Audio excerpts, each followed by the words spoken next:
जब किसी की पगड़ी मिलती है ना तो कितना आनंद आता है। इस पगड़ी को लेने के लिए लड़ाइयाँ होती है नहीं कि किसे मिलेगी किसे मिलेगी, पर हमें गुरु समर्पण, गुरु के प्रति समर्पण श्रद्धा भाव से मिली कि अंतिम दीक्षा लेने का सौभाग्य हमें मिला। गुरुदेव की अगर अंतिम निशानी है गुरुदेव ज्ञान सागर महाराज जी की, तो वो ये अंतिम निशानी हमें सौभाग्य। तो कहते भी हैं अंत भला तो सब भला, अंत भला तो सब भला। और दूसरी खुशी सन 2018 की दीपावली पर्व की पड़वा को जब आचार्य गुरुदेव का पड़गाहन मिला। दूसरी खुशी जीवन की 6 से 18 में कितने साल हो गए थे? 12 साल। 12 साल के बाद खुशियां तो 12 साल तक खूब मिली, लेकिन जो आचार्य श्री का पड़गान मिला था वो भूतो न भविष्यति, वो सहज में नहीं मिलता। सब कुछ मिलना सहज है, पर आचार्य भगवान का पड़गान मिलना सहज नहीं है। और बिना परिचित उनको मिल जाए, लोग कहते थे बहुत कुछ, लेकिन हमें श्रद्धान था और वो पूर्ण हुआ। और तीसरी खुशी जब सन 2024 में आगरा चतुर्मास हुआ। अब चतुर्मास की घोषणा, संभावित संदेश तो पहले ही पहुंच चुका था और सुधा सागर महाराज जी का आना हुआ, उनके भी संकेत आ गए। पता चला भारत गौरव पूज्य गुरुदेव सुधा सागर महाराज जी का आगरा चतुर्मास, तो हिल गए। क्या करेंगे, कैसे करेंगे? बाजू में कहां सिंह की दहाड़ और कहां चूहा दिल में रहने वाला।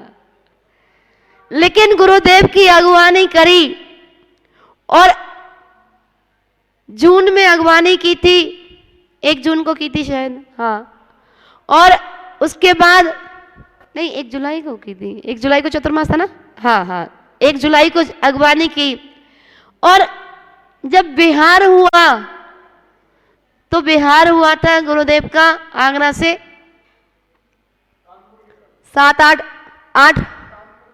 8 जनवरी को। 8 जनवरी को संयोग ऐसा मिला कि हम भी नगर भ्रमण कर रहे थे और गुरुदेव भी नगर भ्रमण कर रहे थे। अब फिर से दर्शन, फिर से पुण्य जागृत हो गया कि गुरुदेव इधर आ रहे थे और हम मथुरा की ओर निकलना था, पर निकल नहीं पाए। तो एक मोड़ ऐसा आया कि गुरुजी को इधर आना था और हमें उधर जाना था। फिर से अगवानी करने का अवसर मिला। अब ये वाली अगवानी कौन सी थी? विदाई समारोह की। तो विदाई समारोह का भी बिहार मिल गया। दूसरी खुशी कब मिली? 10 जनवरी को जब गुरुदेव आगरा छोड़ रहे थे। आपको मैं अपनी खुशी मेरे फेस से पढ़ सकते हो, लेकिन मैं अंदर के भाव नहीं निकाल के दिखा सकती। जब 10 जनवरी को गुरुदेव का लास्ट दर्शन मिला तो हमने अपने भावों को रखा कि महाराज जी 4 साल दीक्षा को हो गए थे, जब अब 13 फरवरी को 5 साल हो जाएंगे। महाराज श्री सबके साथ जितने भी संग मिलते हैं उन सबके साथ उठने का, बैठने का, चर्या करने का अवसर प्राप्त होता है। गुरुदेव हमारी भावना है कि एक चर्या हमारे पूरे संघ की आपके साथ हो जाए। गुरुदेव का रास्ता दूसरा था, हमारा रास्ता दूसरा था। गुरुदेव ने अपने सरल भावों में जो कहा वो सुनने लायक है, और इतने जो सरलता देखी वो मैंने अपने जीवन में पहली बार देखी कहने लगे कि उनका भी बिहार था और हमारा भी बिहार था। कहा कि या तो तुमको हमारे लिए 10 किलोमीटर चलना पड़ेगा या हमें तुम्हारे लिए चलना पड़ेगा। गुरुदेव के ये वात्सल्य भाव आप देखिए, कहां एक छोटी सी यारिका और कहां एक इतने बड़े संत, जिनकी साधना को जितने वर्ष हुए हो उतना मेरा जीवन काल है, उतना मेरा सांसारिक जन्म से लेकर के और संयम की साधना तक का काल है, जितने उतने संयम के काल है। उसके बाद भी उन्होंने कहा कि मुझे तुम्हारे लिए 10 किलोमीटर चलना पड़ेगा या तुम मेरे लिए चलोगी। मैंने कहा गुरुदेव ऐसा तो कभी नहीं होगा कि आप मेरे लिए चलेंगे, मैं आपके लिए तैयार हूं। आप लोगों ने ये भी कभी नहीं देखा होगा कि पूज्य गुरुदेव सुधा सागर जी के साथ कोई आरिका 10 किलोमीटर उनके साथ चली हो बिहार में। वो सौभाग्य हम चारों आरिकाओं को मिला था 10 जनवरी को। फिर जब हम लोग ट्रांस यमुना पहुंचे आगरा में, तो आहरचर्या का समय हो गया और गुरुदेव की स्पीड तो बहुत अच्छी है, पर आरिकाएं पीछे चल रही थी तो बड़ा स्लो में चल रहे थे। वहां पहुंच गए, आहरचर्या का समय हो गया। आहरचर्या के लिए पूज्य गुरुदेव ने हम लोगों का आधा घंटे वेट किया था, जो हमें नहीं कराना चाहिए था, पर हमारी भी मजबूरी थी। वो दिगंबर है और हमको शुद्धि करने में टाइम लगता है। उनको तो 2 मिनट लगती है और हमें 20 मिनट लगती है। तो गुरुदेव ने बार बार जब तक नहीं उठे संकेत भिजवाया कि माता जी आ गई क्या, कितना टाइम है। वो वात्सल्य जो देखा मैंने अपने जीवन में शायद मैंने कहीं नहीं देखा था। उन्होंने वेट किया जब तक हम लोग नहीं आ गए। 11 बज गए, 11:15 बज गए, 11:30 बज गए, आहरचर्या पे नहीं उठे। हम आ गए, हमें पता चला महाराज जी अभी नहीं उठे हैं। माता जी लोगों को टाइम लग रहा था थोड़ा सा, तो हम आ गए। माता जी 5-10 मिनट में आई, कहने लगे चले। मैंने कहा हाँ महाराज। कहने लगे और माता जी। मैंने कहा महाराज जी थोड़ा सा बारिश हो गई थी उस दिन, बहुत तेज बारिश थी, 2 घंटे बिहार किया था बारिश में ही। तो हमने कहा महाराज जी थोड़ी सी देर लगेगी, आप लेट हो जाएंगे, आप उठ जाइए, हम आपसे निवेदन करते हैं आप उठ जाइए। महाराज जी उठ गए। क्षुल्लक महाराज जी हमसे पूछने लगे क्यों माता जी, आपको महाराज जी के साथ जाना है क्या? मैंने कहा हाँ। तो कहने लगे ठीक है निकलो निकलो जल्दी निकलो। फिर तो हमारा गुरुजी निकल गए, उनके पीछे हम निकले, माता जी लोग भी आ गई। और जहाँ पड़गान गुरुदेव का हुआ था वहीं पड़गान सौभाग्य मिला। अब वो जाकर के गुरुदेव को तो इतने बड़े बड़े स्थान मिलते थे आहरचर्या के लिए, लेकिन दिल में स्थान हृदय में स्थान होना चाहिए, जगह से कुछ नहीं होता। जब उस दिन आहरचर्या हुई तो उस दिन छोटा सा रूम था, आहरचर्या का छोटा सा रूम था। हाँ, तो गुरुदेव ने इशारा कर दिया माता जी को यहाँ बिठा दो, यहाँ बाजू में। अब जगह कम थी, लेकिन एक गुरु भाई के अंदर समर्पण देखिए, एक गुरु भाई के अंदर, गुरु भाई के लिए, उनकी शिष्या के लिए भाव देखिए, वात्सल्य भाव देखिए कि गुरुजी बैठे थे और किसी से इशारा किया कि ये पाटा थोड़ा सा हम इधर आ जाएंगे, तो भैया लोगों ने पाटा ही खिसका दिया। अब कहाँ हमारा कर्तव्य होता है कि जब आरिकाएं कभी मुनिराज की आहरचर्या देखने के लिए मिले तो आरिकाएं शोधन करती है, ये वात्सल्य भाव है। आपने देखा होगा आचार्य श्री का आहार में पूर्णमती माता जी को आहार दिलाते हुए और शोधन करते हुए, लेकिन हमारे साथ उल्टा था। गुरुदेव ने इशारा किया कि माता जी को भी थाली दिखा दो। अब हम तो काम ही नहीं कर रहा था कि क्या करें, इतने बड़े गुरुदेव सामने हैं कि हम आहार करा दें। हम तो माइंड ही काम करना बंद हो गया था 2 बार। कब? एक जब आचार्य श्री का पड़गान मिला तब, और एक जब सुधा सागर जी से सानिध्य वात्सल्य प्राप्त हुआ तब। तो थाली दिखा दी, गुरुदेव के आहार शुरू हो गए, हमारे भी आहार शुरू हो गए।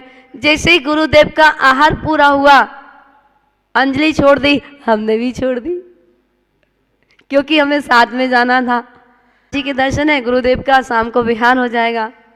तो गए, फिर वहाँ जाकर के हमने निवेदन किया, गुरुजी से चर्चा हुई, आहार के बाद चर्चा होती है, बैठे।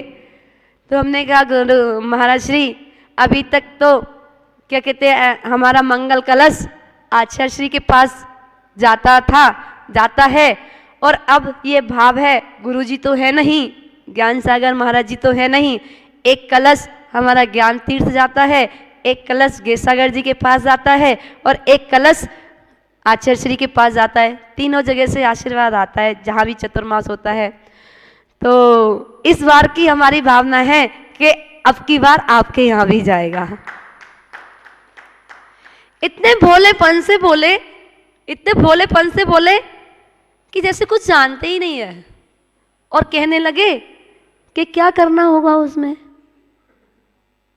मैंने कहा महाराज श्री, आपको क्या करना होगा, आपको तो आशीर्वाद देना है बस, और आशीर्वाद से उस कलश को भरना है, और ये आशीर्वाद देना है कि समाज, पूरी समाज को, पूरी मंदिर कमेटी कार्यकारिणी को आशीर्वाद देना है कि जिससे कि ये धर्म की प्रभाव ना आगे बढ़ती रहे, और सभी आरिकाओं को आशीर्वाद देना है कि संघ में सब अच्छा रहे, सब स्वस्थ रहे, और सबकी चातुर्मास अच्छे हों, ये आशीर्वाद देना है।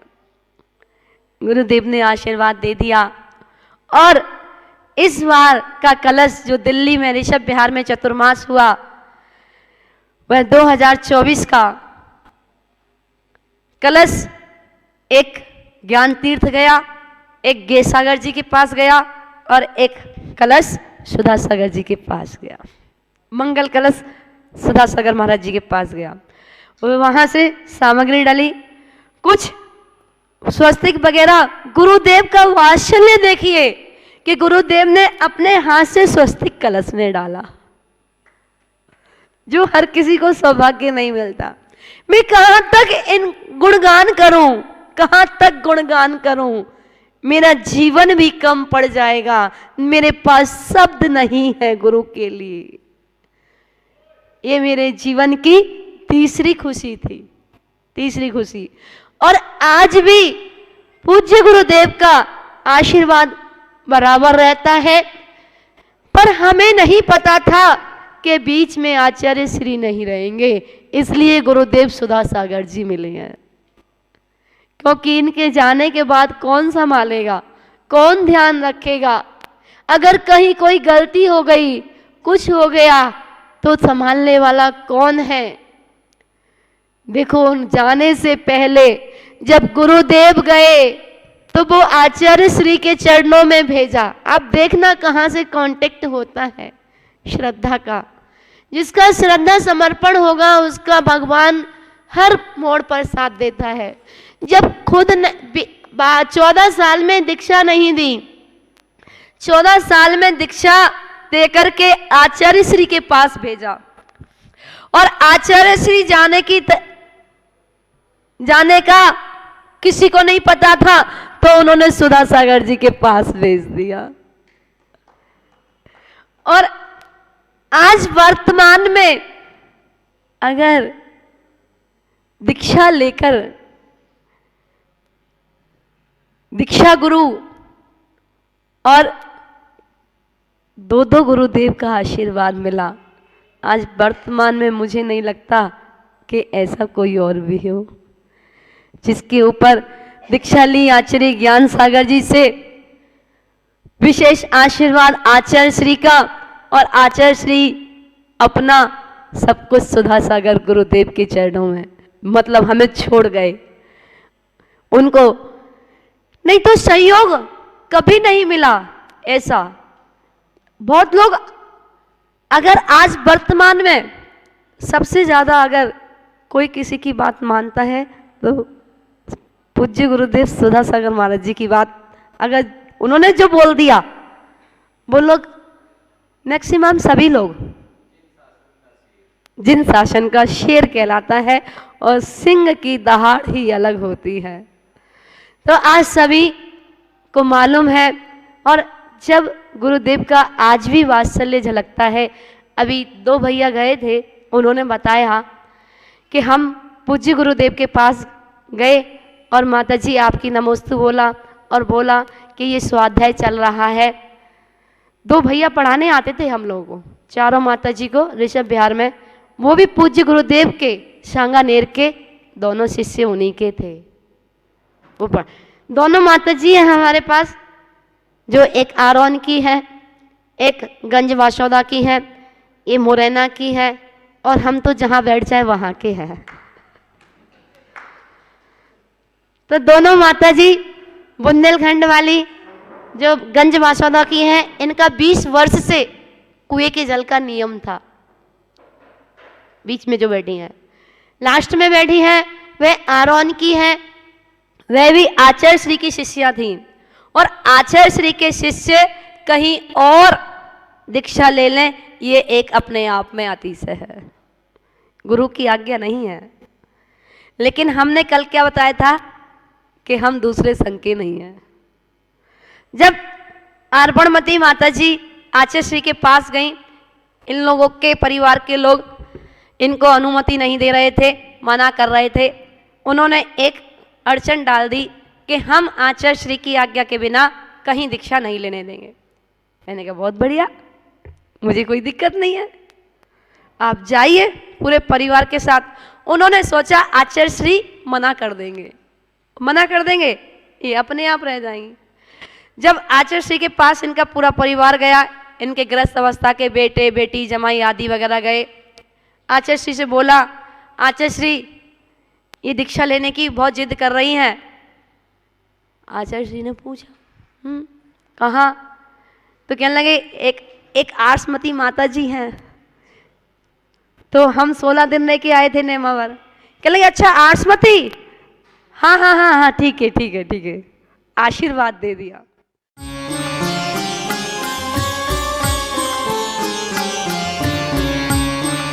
Wonder cement सुरविद्या season 2